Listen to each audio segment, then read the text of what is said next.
listening to the John Barrett Leadership Podcast, where you'll hear great ideas, insight, and inspiration to level up your leadership ability. Hey everybody, it is John Barrett on the John Barrett Leadership Podcast. I am so glad that you are listening today. I'm going to add value to you, help level you up so you don't level out in your influence, your impact, and all that you got going on. I want to help you as a leader. It's so great to be here. Today I want to talk about how to navigate change. Now, change is a big word. This is something that none of us really like. Here's what I found about change is that you don't really like change unless you came up with it. You ever notice that? The people that want change are the ones that came up with the idea. The ones that don't want change are the ones that usually get change forced on them. See, change is just hard. It just is, especially if you didn't come up with it. It wasn't your idea. And all of a sudden now, some ideas or orders come from above, or just things change in life. And that change is hard unless you came up with it. When you are behind change and it was your bright idea, you'll love it. You'll be all for it. You'll be excited about it and don't understand why everybody else isn't excited. But change is something that if you didn't come up with it, it's just hard. So how do we navigate change? How do we think about this? We're going to cover some ground today because I want to help you out, because here's what has to happen. If you're going to be a great leader, if you're going to be successful in your life, you have to understand how to navigate change. In how to utilize this word is a good word and not a bad word. So we're going to talk about it. But I came across, this is kind of funny.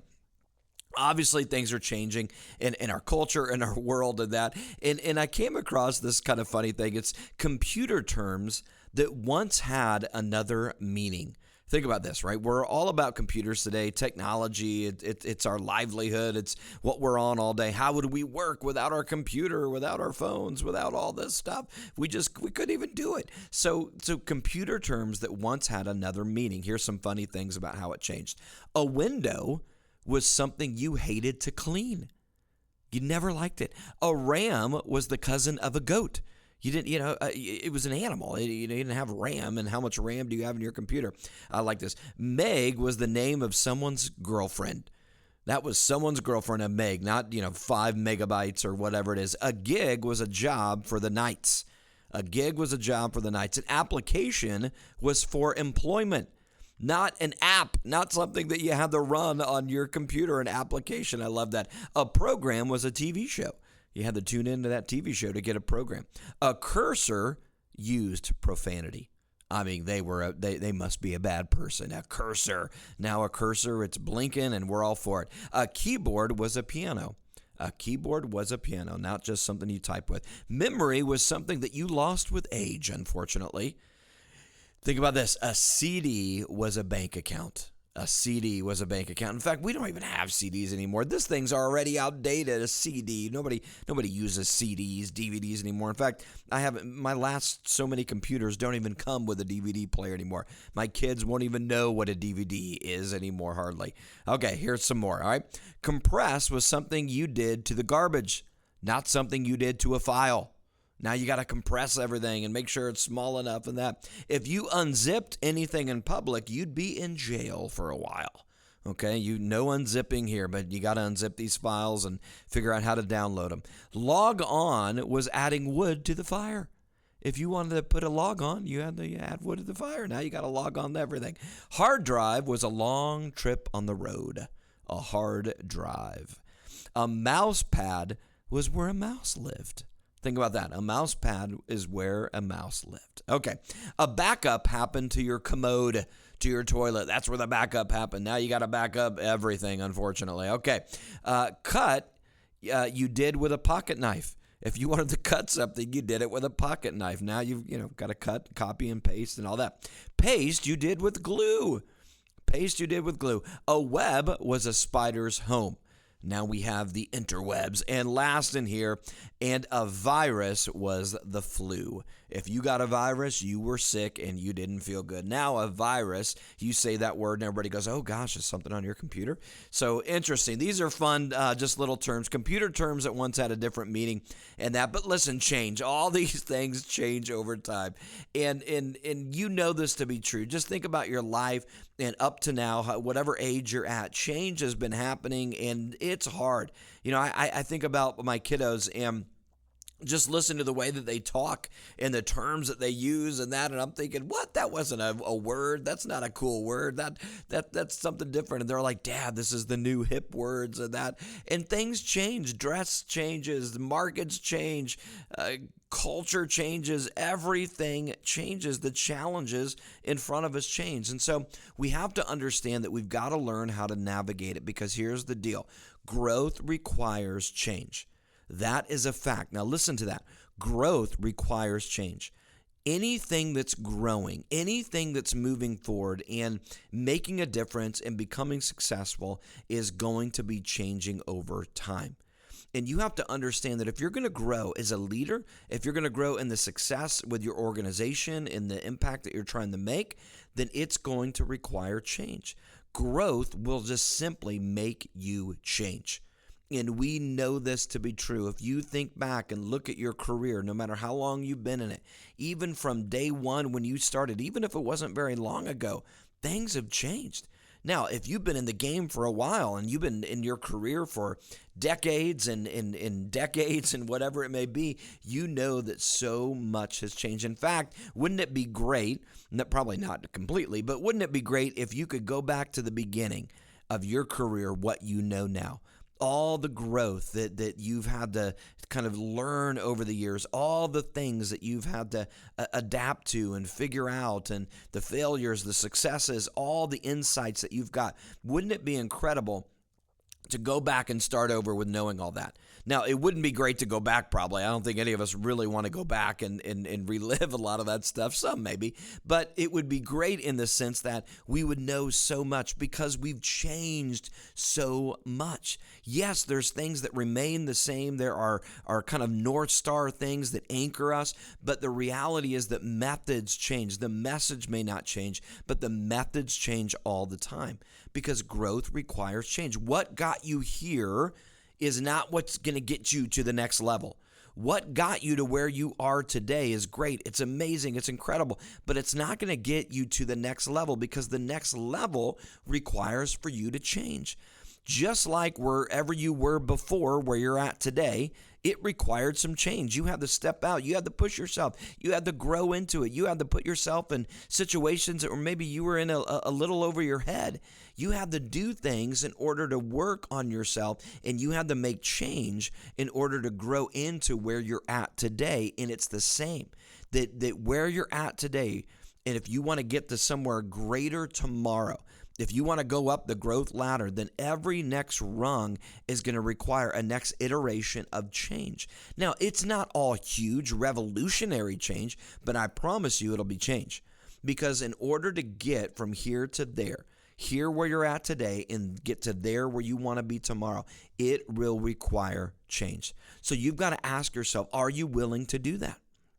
Are you willing to make the changes and navigate change correctly? Because the more you resist change, the more that you fight change, and you just kind of stiff arm it out there and try to hold on to what you've got, you'll never be able to grab a hold on to something greater in the future. That's a fact.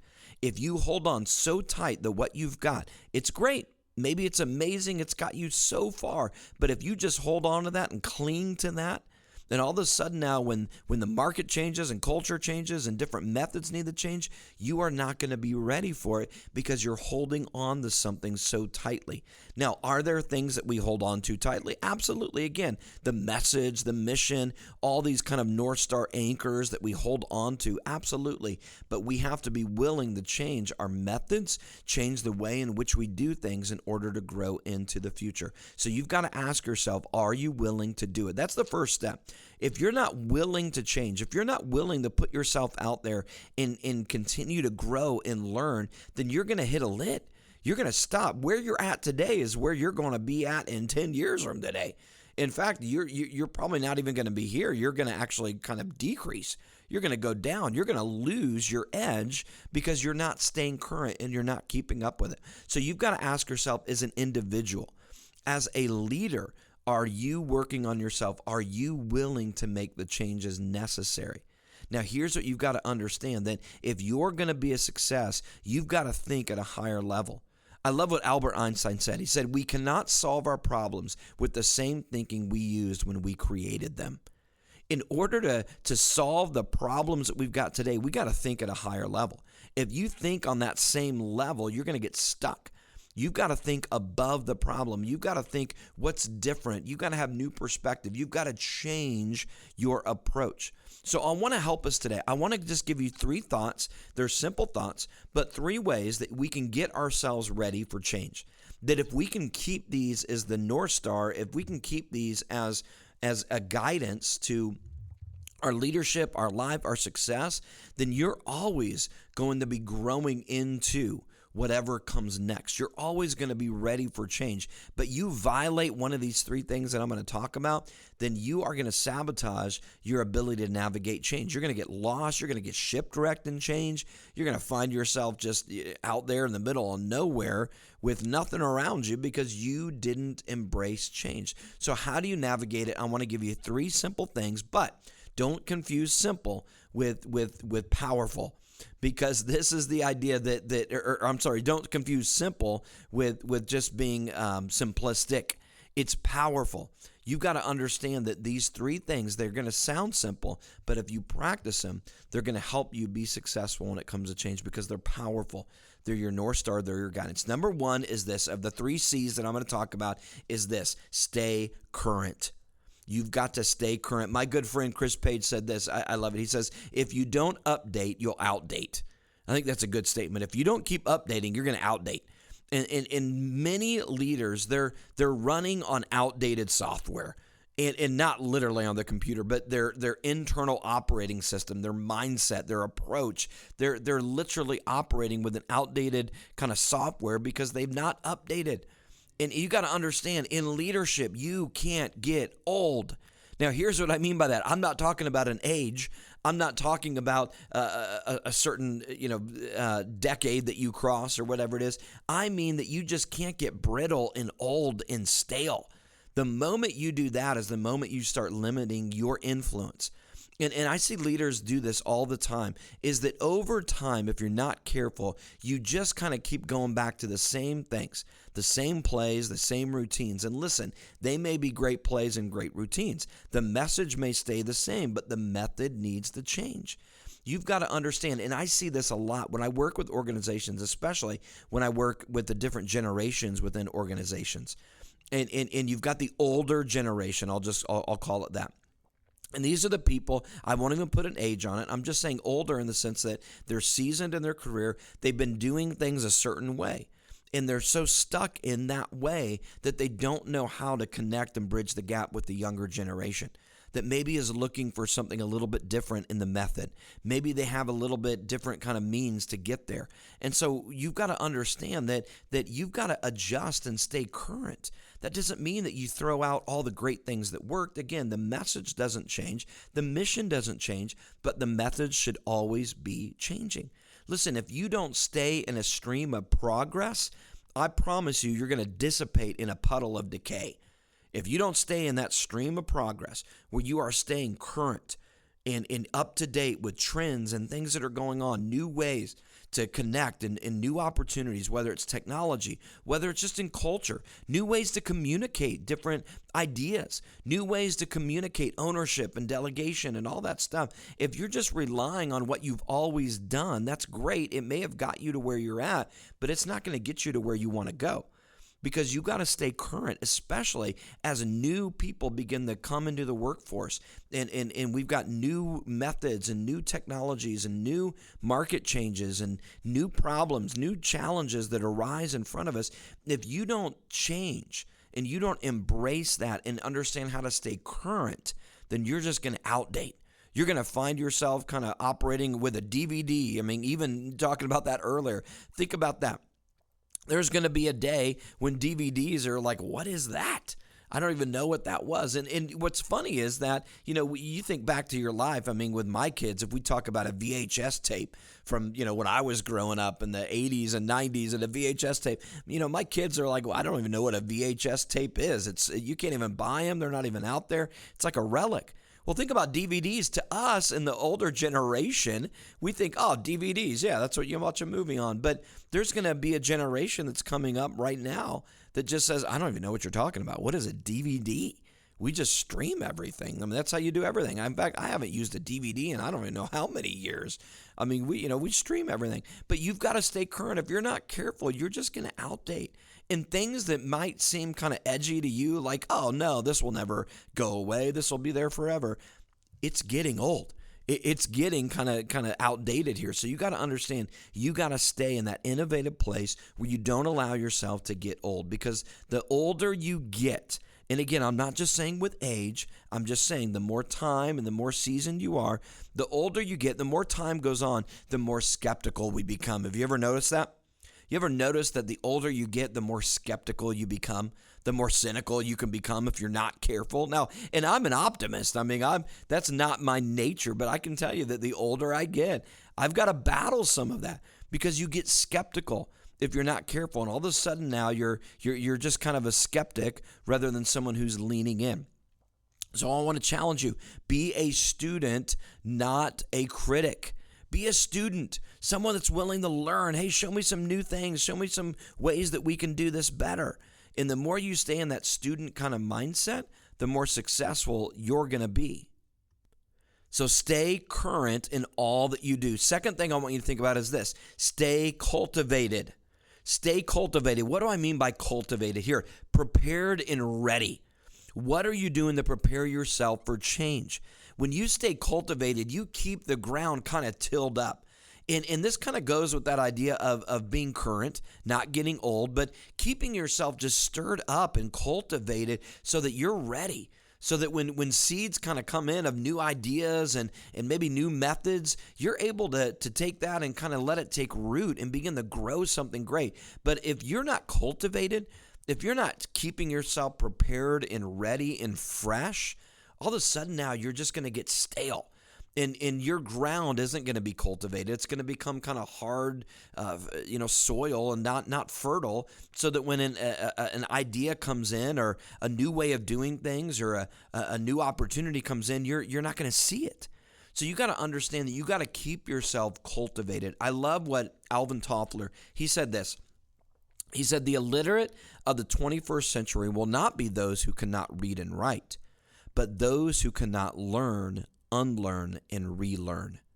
Now think about that. That's powerful. The illiterate of the 21st century will not be those who cannot read and write, but those who cannot learn, unlearn, and relearn. Listen, if you are going to be your best, you have to learn how to unlearn and then relearn. Most people are good at learning, but they're not good at unlearning.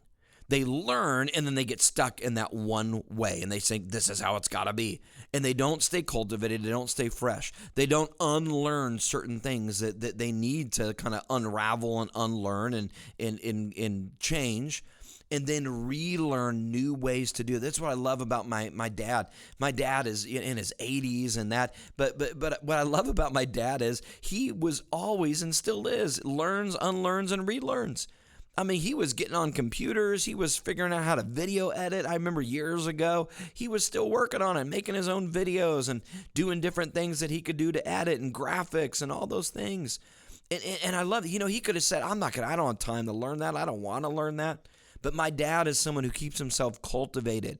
And so he just would learn, and then he would unlearn and then relearn how to do this stuff. And I love it. He'd always call me with questions on, John, what about this? And how do I do that? And how do I do this? I'm thinking, man, my dad is, here it is in his older age, and yet he's still doing this because he's been super successful and always will be because of the fact that he's willing to learn, unlearn, and relearn. Listen, you got to keep yourself fresh.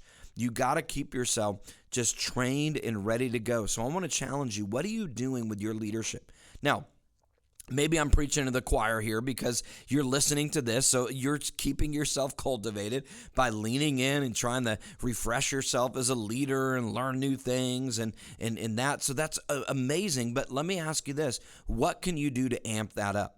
See, the more cultivated your soil is, the more that you create a growth environment in your life, the more successful you're going to be.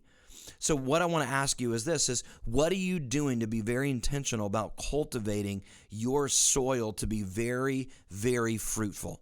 What are you doing? And what I mean by that is what books, what podcasts, what resources are you getting around? Where are you exposing yourself to opportunities to learn and grow? What situations are you putting yourself in that are stretching you, that are causing you to kind of do things you may not even want to do sometimes? Listen, the problem is that if we're not careful, we only do the things we want to do.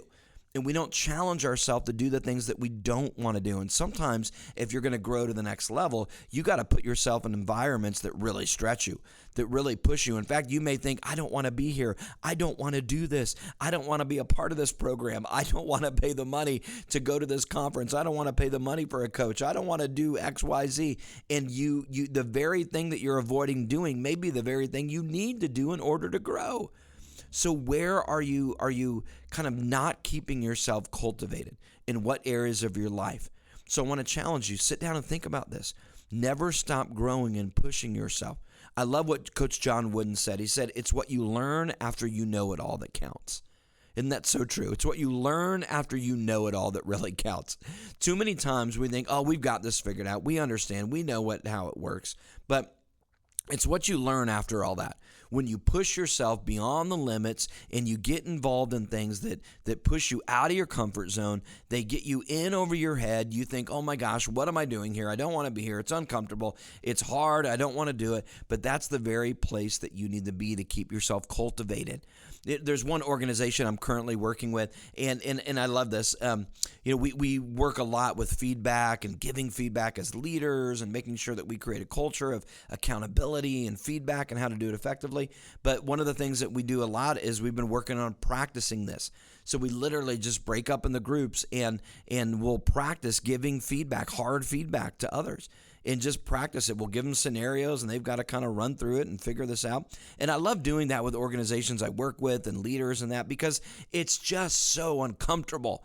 It's so awkward and it's so weird where it's not a real situation and you're sitting down. People are kind of watching, maybe some peers, and you got to sit there and navigate through these principles of giving feedback and hard feedback and that. And it's just, nobody wants to do it. I mean, most people are not like, oh, this will be great. It's awkward. It's weird. It's uncomfortable.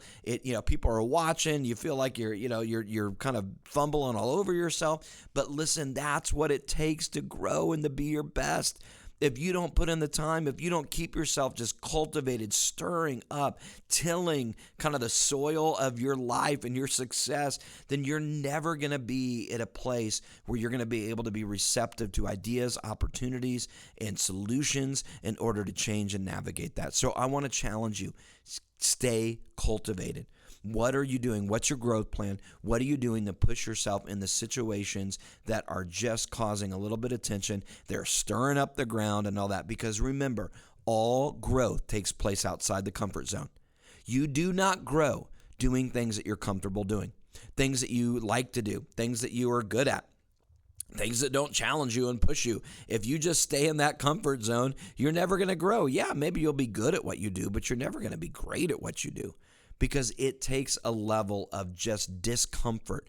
In fact, the more tension that you have when you're learning something new, the better you learn it. We've learned this in education, in school, and that if you don't push yourself and kind of struggle with it, if you don't have struggle time, then you're never going to have the retention. You're never really going to learn how to do it. And it's that kind of getting outside of your comfort zone that creates that tension, that cultivates that whole kind of opportunity for growth in our life. So what are you doing to push yourself? And hey, are you ready for this? You're a leader. What are you doing to push others to stay cultivated? What are you doing? You got to push them. Listen, guys, we've got to model it, no doubt. We got to start with ourselves, but you got to ask yourself, am I cultivating my team?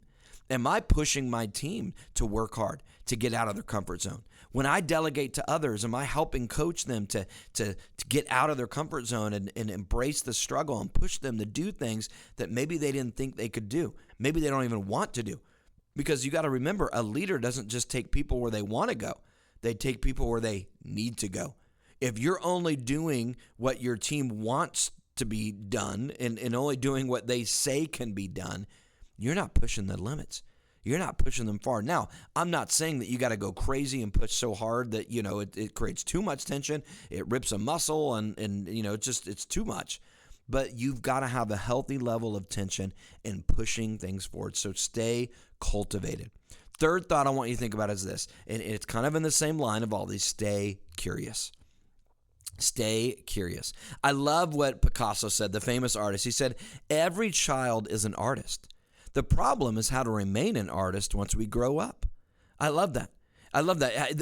Every child is an artist. The problem is how to remain an artist once we grow up. Because once we grow up, again, we get old, we get brittle, we get stuck in our ways. We don't want to change.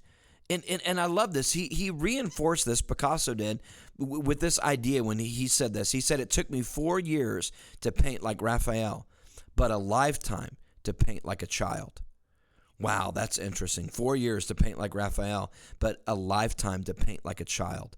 You see, when he could understand how to paint like a child and just, take the limits off and push himself and come up with outrageous ideas and all those things, that takes a lifetime because the sky's the limit. And listen, what you've got to understand is that you can't lose your childlike curiosity. This is what I love about kids. Kids they're curious and they're just willing to kind of do anything. They're willing to almost just about try anything, and change to them is easy. Change to a kid is almost not a big deal, depending on what it is. But they're always changing. They're constantly changing. And if we don't stay with that kind of childlike wonder of curiosity in our leadership and our success and our career, then we're going to put a lid on our growth. And the moment you stop being curious is the moment you stop growing. I can tell you that. The moment you start being curious and leaning in is the moment where you stop growing and you start dying. You start just kind of becoming brittle, and your influence and your impact goes down. So we have to understand that in order to be curious, you've got to ask questions. You got to lean in. You got to just keep trying new things and saying, well, how does this work? And how does that work? And what if we did this? What if we did that? Now, I'm not saying that you got to have shiny object, disease where you're going after every little thing and just trying every new little thing. No, I'm not saying be chaotic or just kind of go crazy with that. But you have to be willing to be curious, to say, what do we do here? How do we lean in? What if we did this? What if we did it that way? Hey, let's just dream a little bit. What if we took all the limits off? What would we be capable of doing? What if we had double the people that we have right now? What would change? What would have to happen? So there's all kinds of questions that you can ask, but if you stop asking questions, you're going to stop growing. I love what Walt Disney said. I love this. What a dreamer. What about someone who is so curious and just so successful in what he did. He said, we keep moving forward, opening new doors and doing new things because we're curious. And curiosity keeps leading us down new paths. I love that. I love it. He said, we keep moving forward and doing new things and opening doors. Why? Because we're curious. And curiosity keeps leading us down new paths. So I want to challenge you. Are you being curious enough?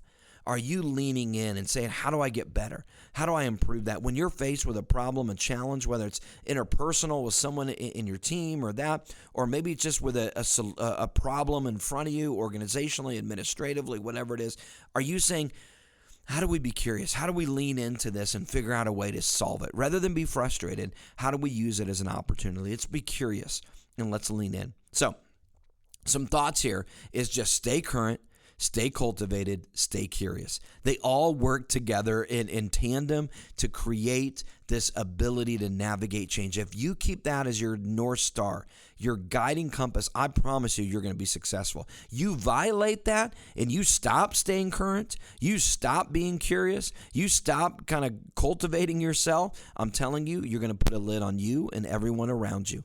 And so you got people on your team that have stopped doing that, then they've just put a lid on themselves. You got to challenge them. You got to push them, because any organization that wants to be great has to embrace these 3 things. And if you do that, you're going to navigate change, you're going to embrace it, and you're going to begin to move into the future with better success. Why? Because all growth requires change. And if you're going to grow, you're going to change. If you're going to be their best, it's going to require change. Guys, I hope this was helpful. Go to johnbarrettleadership.com. Check out all my resources. Reach out to me. Keep pushing. Keep driving towards the future. Keep changing, because that's how you grow, my friend. And I want to see you grow into your ultimate potential. Thanks for listening to the John Barrett Leadership Podcast. To get more of John's resources, visit www.johnbarrettleadership.com.